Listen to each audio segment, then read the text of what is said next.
TRS party అంటే తెలంగాణ రాష్ట్ర సాధనే కాదు, తెలంగాణ రాష్ట్రం సంపాదించిన తర్వాత, తెలంగాణ రాష్ట్రం ఏర్పడ్డ తర్వాత కూడా తెలంగాణ ప్రజల బాగోగులు చూడడము, తెలంగాణ ప్రజలకు అన్యాయం ఎదుర్కొతానికి సిద్ధంగా ఒక బీఆర్ఎస్ పార్టీ పోరాటం చేస్తుంది.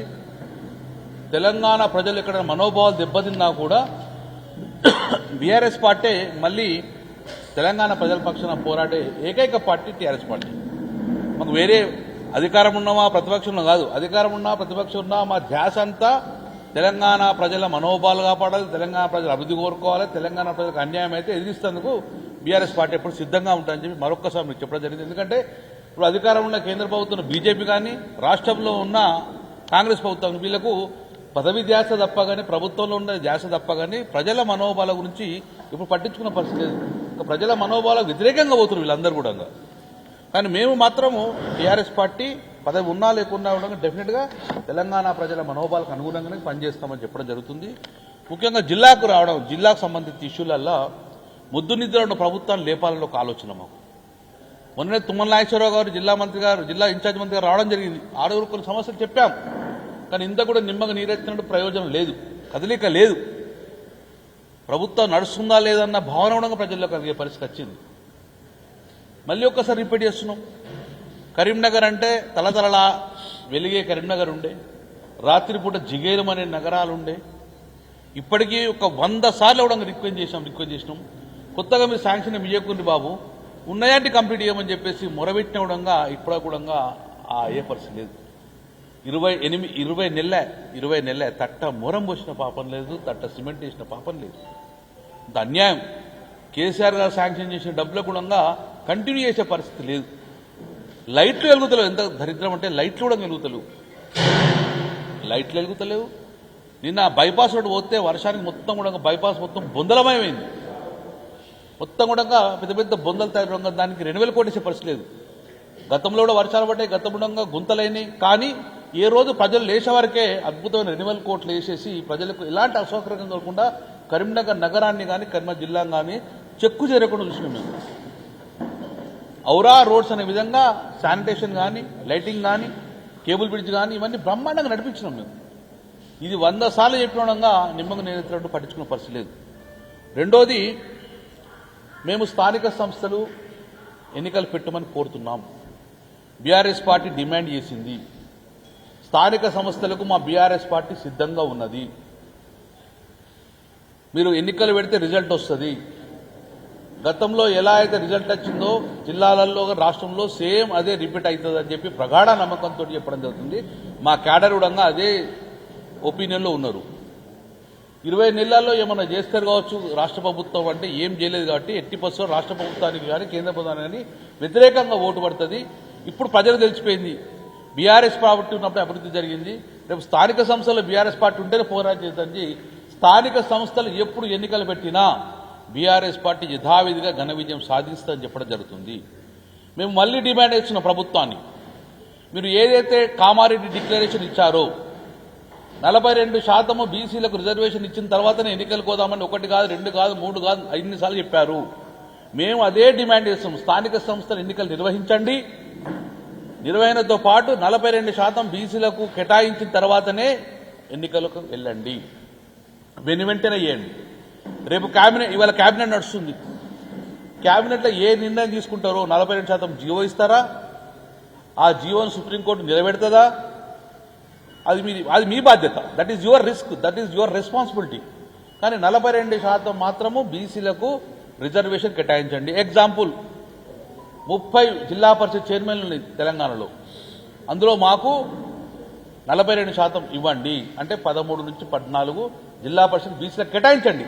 ఏ జిల్లా పరిషత్ బీసీలకు కేటాయించిన తర్వాత ఎన్నికలకు ఉంది. మున్సిపల్ కార్పొరేషన్లు 13 ఉన్నాయి. ఆ 13లో మాకు ఎన్ని వస్తాయి? 5 వస్తాయా 6 వస్తాయా? 40% ఇచ్చేసి ఈ యొక్క మున్సిపాలిటీలన్నీ కూడా ఈ కార్పొరేషన్లు బీసీలకు కేటాయించినాయి అని చెప్పేసి ఆ కేటాయించి 42% ఇచ్చిన తర్వాత ఎన్నికలకు పోమని స్థానిక సంస్థలకు టీఆర్ఎస్ పార్టీ సిద్ధంగా ఉంది. మా క్యాడర్ సిద్ధంగా ఉంది. ఎప్పుడు ఎన్నికలు వచ్చినా డెఫినెట్గా టీఆర్ఎస్ పార్టీ విజయదుందుబి మోగిస్తుంది.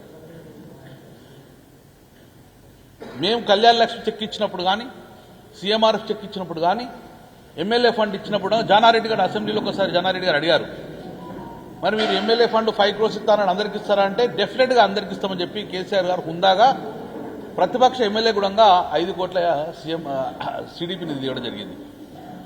ఈరోజు కరీంనగర్ కాన్స్టిట్యూన్సీలో ఎమ్మెల్యే గంగుల కమలాకర్ బీఆర్ఎస్ పార్టీ ఉంటే ఒక్క ఇందిరమ్మ ఇల్లు కూడా ఇంతవరకు శాంక్షన్ కాలేదు, ఒక్క ఇందిరమ్మ ఇల్లు కూడా ఇంతవరకు శాంక్షన్ కాలేదు. నేను సూటిగా ప్రభుత్వాన్ని అడుగుతున్నా, కరీంనగర్ తెలంగాణలో అంతర్భాగం కాదా? కరీంనగర్లో తెలంగాణ అంతర్భాగం కాదా? కరీంనగర్లో కాంగ్రెస్ కార్యకర్తలు లేరా? కరీంనగర్లో సాధారణ ప్రజలు లేరా? ఎందుకోసం ఇంతవరకు ఇందిరమ్మ ఇల్లు ఒక్కటి కూడా కరీంనగర్కి శాంక్షన్ కాలేదు? వెంటనే కలెక్టర్ గారు చొరవ తీసుకొని కరీంనగర్లో నిరుపేదలు ఎవరైతున్నారో వారికి ఇందిరమ్మ ఇల్లు వెంటనే శాంక్షన్ చేయాలని చెప్పేసి మా ప్రధాన డిమాండ్ చెప్తున్నాం. మేము ఎదురుగా 640 డబుల్ బెడ్రూమ్ ఉన్నాయి, ఎదురుగానే 640. మేము అధికారం ఉన్నప్పుడు రోజు ఒక బృందం పోతూనే ఉండే, ఇత్తవా లేదన్న బృందం ఎటువంటి తెలియదు. కోమటిరెడ్డి నరేంద్ర రోజు పొద్దున్న వేసుకొని ఇత్తవా లేదా బృందం పోతా ఉండే. మరి ఏమైంది? వీళ్ళ కాళ్ళు నడతలేవు వాళ్ళకు. ఎందుకోసం 640 ఇల్లు మీరు ఎందుకు ఇందిరమ్మ ఇల్లు 20 నెలలే? మా ప్రభుత్వం వస్తే 1 monthలో ఇస్తా అంటారు కదా, 20 నెలల్లో ఒక ఇందిరమ్మ ఇల్లు కంప్లీట్ చేయలేదు ఎందుకు? నువ్వు ఏమటం వస్తుంది నీకు? డెఫినెట్గా 640 ఈ కరీంనగర్ టౌన్లో ఉన్న వాళ్ళందరూ కూడా ఆ ఇందిరమ్మ డబుల్ బెడ్రూమ్ ఇచ్చేయండి. లేకపోతే త్వరలోనే మా బీఆర్ఎస్ పార్టీ చలో 2 BHKకు పైరం పడుతుంది. ఆ ఇందిరమ్మ ఇల్లు ఇచ్చేదాకా వెంటాడుతాం మేము. రైతులందరూ కూడా నారు పోసుకున్నారు, ఎదురు చూస్తున్నారు నాట్లేద్దామని. కరీంనగర్ జిల్లా అంతా కూడా నాట్లు వేసుకొని రైతులు సిద్ధంగా ఉన్నారు. నారు ముదిరిపోయే పరిస్థితి వచ్చింది, కానీ నాట్లు వేసే పరిస్థితి లేదు. జలాశయాలన్నీ ఎండిపోయినాయి, ఇప్పటికే నాట్లు వేసే పరిస్థితి లేదు. ఎల్ఎండి మిడ్మానేర్తో పాటు అన్ని జలాశయాలు ఎండిపోవడం వల్ల, అన్ని కాలు ఎండిపోవడం వల్ల, గ్రౌండ్ వాటర్ టేబుల్ లేకపోవడం వల్ల మాడిపోతుందని చెప్పేసి ఇంతవరకు నాట్లు వేసేందుకు రైతులు సిద్ధంగా లేరు. ఎందుకు ఈ పరిస్థితి?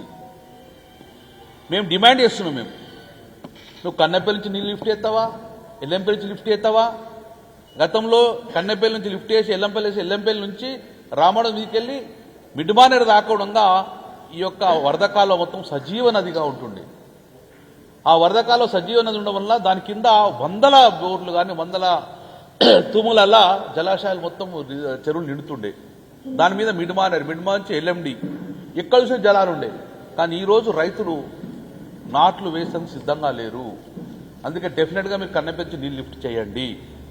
మిడ్మానేరు పండబెట్టిన పోతామని, కానీ కన్నెపల్లి నుంచి లిఫ్ట్ చేసి ఎల్లంపల్లి ద్వారా వరద కాలువ నుంచి మిడ్మానేరు ఎల్లండి తీస్తే ఈ ఎన్ రూట్ మొత్తం కూడా కెనాల్ అన్ని కూడా జీవనదిగా ఉంటే అన్ని జలాశయాలు నిండుతాయి, రైతులు పంట తీసుకున్నారు. లేకుంటే నారు మాడిపోయే పరిస్థితి వచ్చింది. వెంటనే అలర్ట్ కాండి. జిల్లా మంత్రులు, ఇన్ఛార్జ్ మంత్రులు అందరు అలర్ట్ అయి ఇమ్మీడియట్గా మీరు నీళ్ళు ఇచ్చేసి పంటలను కాపాడండి. లేకపోతే డ్రాట్ వచ్చే పరిస్థితి వచ్చింది. తెలంగాణ డ్రాట్ అనేది ఎప్పుడు కనబడలేదు.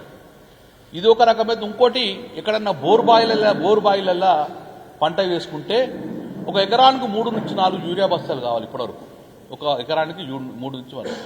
ఇప్పటి వరకు యూరియా లేదు, కొరత ఉన్నది. నిన్న తెలిసింది అంటే ఎకరానికి 1 బస్తా ఇస్తా అంటుండు. మరి 1 బస్తా ఇస్తే యూరియా మిగతా 2 బస్తాలు ఎవరు ఇవ్వాలి?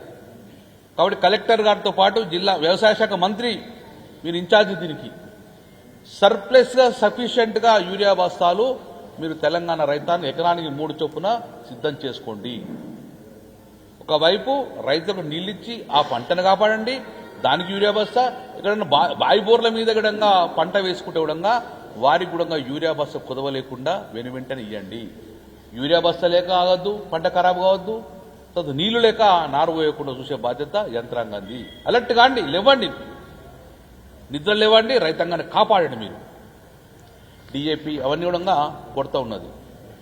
నెంబర్ 2, ఎల్ఎండిలో 6 ఉన్నది, ఎంఆర్ఎల్లో 6 ఉన్నది. నాకు తెలిసి జూలై మాసంలో ఇంత తక్కువ ఎఫ్టీఐలు ఉన్నది ఫస్ట్ టైం నేను చూస్తున్నాం. ఎల్ఎండిలో 6 టీఎంసీలు ఉన్నది. ఇప్పుడు అందులో 2.5 టీఎంసీ డెడ్ పోతుంది. మిడ్మానేర్లో 6 టీఎంసీ ఉన్నది. మరి ఈ 6 టీఎంసీలకి జూలై మాసాలు ఉంటే నువ్వు రైతులకు నీళ్ళు ఎట్లా ఇస్తావు? ఉన్నదా ఎప్పుడన్నా? 12-15 టీఎంసీ తక్కువ పెట్టిన జలాశయాలు ఉన్నాయా? ఏం చేస్తున్నారు మీరు? జిల్లా మంత్రులు ఏం చేస్తారు? నీళ్ళు ఇస్తారా సత్తారా? ఏంది పద్ధతి? సో ఇది చాలా రైతుల ఇష్యూ ఇది. నెంబర్ 2, ఇది ఒక వింత. హుజరాబాద్ కాన్స్టిట్యున్సీలో దళిత బంధు ఒక 5,000 మందికి శాంక్షన్, దళిత బంధు శాంక్షన్ చేసి ఇచ్చే పరిస్థితి లేదు, డబ్బులు ఇచ్చే పరిస్థితి లేదు. కానీ వాళ్ళకు దళిత బంధు శాంక్షన్ అనే లెటర్లు చూస్తాను, కానీ వాళ్ళకు గ్రౌండింగ్ ఎత్తలేరు. ఇంకోవైపు ఇందిరా మిల్లు దళిత బంధు ఇచ్చడానికి ఇందిరా మిల్లు అంటాను. ఒక వింత పోకడ ఉంది హుజరాబాద్లో. ఇందిరమ్మ ఎవరికైతే దళిత బంధు వచ్చిందో వాళ్ళకి ఇందిరమ్మ ఇల్లు అంటుండ్రు. హుజరాబాద్లో మొత్తం దళితులందరికీ దళిత బంధు వచ్చింది అంటే దళితులు ఎవరికి కూడా మీరు డబుల్ బెడ్రూమ్ ఇయ్యారా? ఇందిరమ్మ ఇల్లు ఇయ్యారా? సుమారు 5,000 మందికి గ్రౌండింగ్ చేయలే. వాళ్ళకు నా దళిత బంధు ఇస్తలేవు, నా ఇందిరమ్మ ఇల్లు ఇస్తలేవు. ఎందుకు ఈ దళిత బంధు వివక్ష? కేసీఆర్ గారు ప్రవేశించిన స్కీమ్కు ఉల్టా చేయడమా? కలెక్టర్ గారు చొరవ తీసుకొని హుజరాబాద్ ఉన్న దళిత బంధు అర్హులందరికీ కూడా ఇందిరమ్మ ఇల్లు శాంక్షన్ చేయండి. దళిత బంధు గ్రౌండ్ కొని 5,000 మంది కూడా ఇమ్మీడియట్ గా దళిత బంధు గ్రౌండ్ చేయండి. గ్రౌండ్ చేసి వాళ్ళు కూడా ఇందిరమ్మ ఇల్లు ఇవ్వాలని చెప్పేసి ప్రధానంగా మా బీఆర్ఎస్ పార్టీ కరీంనగర్ జిల్లా డిమాండ్ చేస్తున్నది. కరీంనగర్ అంటేనే వెరీ సెన్సిటివ్ ఉంటుంది. 2010లో కాంగ్రెస్ ప్రభుత్వం ఉన్నప్పుడు ఈ దేశంలోనే ఎక్కువ డెంగ్యూతో చనిపోయింది కరీంనగర్ నగరం. 2010 ఉన్నప్పుడు దానం నాగేందర్ గారు మెడికల్ డిపార్ట్మెంటు మంత్రి ఉండే, వారిని పిలివేయడం జరిగింది గొడవ చేసి. డెంగ్యూతోటి చాలా మంది చనిపోయారు. ఆ రోజు నాకు క్లియర్గా రిపోర్ట్ ఏమి ఇచ్చేదంటే స్టాగ్నేషన్ ఆఫ్ వాటర్ ఇక్కడ ఇమ్మీడియట్గా రియాక్ట్ అయింది కాబట్టి ముందస్తు చర్యలు తీసుకోకపోవడం ఫెయిల్ అయింది కాబట్టి డెంగ్యూ ప్రభావితమైందని చెప్పింది. సేమ్ మళ్ళీ రిపీట్ అవుతుంది కాబట్టి ఇప్పటి వరకు మెడికల్ మీద రివ్యూ లేదు. వర్షాకాలం మొదలైంది, అంటు రోగాలు స్టార్ట్ అయినాయి. ఇంతవరకు ఈ కరీంనగర్ జిల్లా వాళ్ళు ఏ మంత్రులు కానీ మెడికల్ మీద రివ్యూ చేయలేదు. మందులు ఉన్నాయా లేవా, శానిటేషన్ జరుగుతుందా లేదా, ఫాగింగ్ మిషన్ మూలకు పడ్డాయి, ఫాగింగ్ జరుగుతుందా లేదా, మనం నేను ఫాగింగ్ మిషన్ కూడా పెట్టినాం, ఫాగింగ్ జరుగుతుందా లేదా, దోమల నిర్మాణానికి ఏం చేస్తున్నాం, దోమలు ఆగకుండా ఏం చేస్తున్నాం అని ఒక చర్యకి ఒక జిల్లా రివ్యూ లేదు. మెడికల్ మీద ఎక్కడ రివ్యూ లేదు.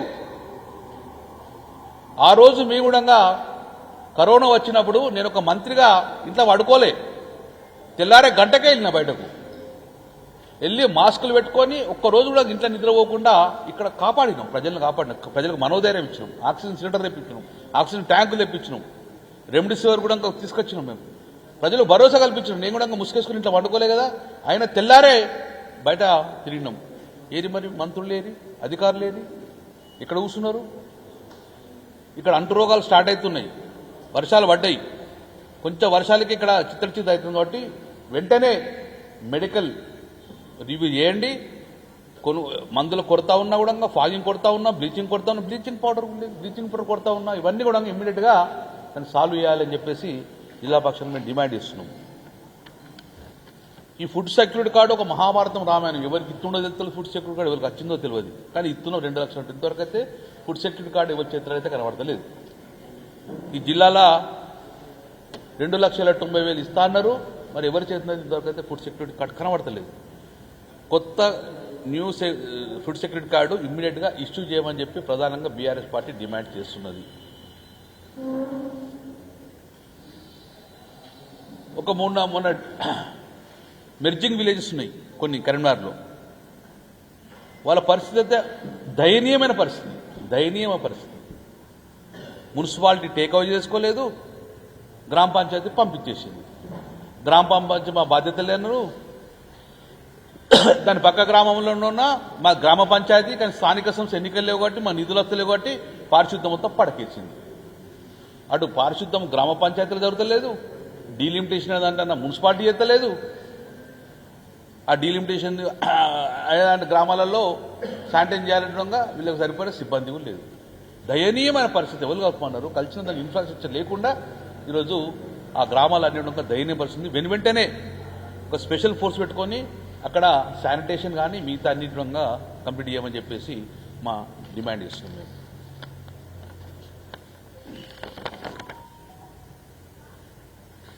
సో ఫైనల్గా మా యొక్క ప్రధాన డిమాండ్, మా జిల్లా ఎమ్మెల్యేలు మాజీ ఎమ్మెల్యేలు మొత్తం ప్రధాన డిమాండ్, నాట్ల కోసము కాళేశ్వరం జలాలు కన్నెపల్లి రిజర్వ్లో లిఫ్ట్ చేయండి, పంటను కాపాడండి, ఇందిరామల్లి ఇవ్వండి. ఇది ప్రధానంగా జిల్లా సమస్యలు కాబట్టి మీ దృష్టికి తేవడం జరిగింది. దాంతోపాటు నేను కరీంనగర్ సిపి పోలీసు కూడా నేను మీరు రిక్వెస్ట్ అనుకుంటారో హెచ్చరిక అంటారో మీరు ఏమని అని ఇష్టానుసారంగా కేసులు పెడుతున్నారు. ఇష్టానుసారంగా కేసులు పెడతాను, ఇష్టానుసారంగా కేసులు పెడతాను. వశపడక మేము కొన్ని కేసులు కోర్టు స్క్రాచ్ చేసింది. ఈ దరిద్రపు కేసు ఎందుకు పెడుతున్నాను నేను నాకు అంతకుముందుకు సిపిని రిక్వెస్ట్ చేసి నేను ఫాల్తు కేసులు పెడతాను, మీ నమ్మకం లేక మేము కోర్టు స్క్రాచ్ చేసినాం. ఇప్పటికే చాలా కోర్టులలో ఈ యొక్క కరీంనగర్ పోస్టుల మీద స్క్రాచ్ చేసేసింది. మళ్ళీ నేను మొన్న కేసులు పెడతాను. ఏనుగుర మీద మైపాల మీద ఎక్కడ చూడు అని పెడితే స్క్రాచ్ చేసేసింది కోర్టు. ఇవన్నీ తప్పుడు కేసులండి. మీరు దయచేసి తప్పుడు కేసులు పెడితే డెఫినెట్గా బీఆర్ఎస్ పార్టీ మేము పోలీసుకు వ్యతిరేకంగా మళ్ళీ న్యాయస్థానం ఆశిస్తాం. మళ్ళీ తప్పుడు కేసులు పెట్టకండి. ఈ ప్రభుత్వం శాశ్వతం కాదు. కాబట్టి పోలీసులు పునరాలోచించుకోండి. కాంగ్రెస్ పార్టీ చెప్పగానే కేసులు పెట్టి మీరు ఇబ్బందులు పడకండి. కోర్టుల దృష్టిలో మీరు నేరస్తులు ఉండకండి అని చెప్పడం మేము పోలీసు కూడా సూచించడం జరుగుతుంది.